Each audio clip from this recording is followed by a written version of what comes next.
Impression management.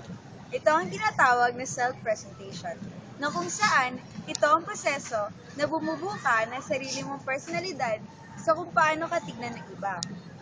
Ito ang pag-akto mo ng totoong ikaw sa nais mong maisip ng iba tungkol sa iyo.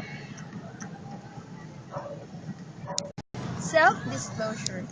Isang halimbawa nito ang pagkukwento ng isang teacher sa kanyang estudyante tungkol sa kanyang pag-aaral noong siya ay bata pa, upang may pakita na siya ay isang effective teacher.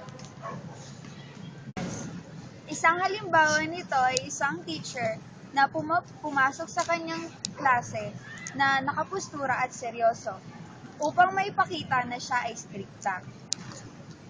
Sa pamamasyal ng isang magbabarkada, sinabi ng isang bata na siya ay mahilig sa isaw kahit hindi naman, upang masabi na hindi siya maarte dahil mahilig ang iba dito.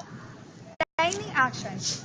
Isa sa mga halimbawa nito ay ang pagpasok ng estudyante sa kanyang paaralan ng late, dahil sinasabi niya na traffic siya, o masama ang kanyang pakiramdam, o may nangyaring pagkaabala sa kanya bago siya makarating sa paaralan.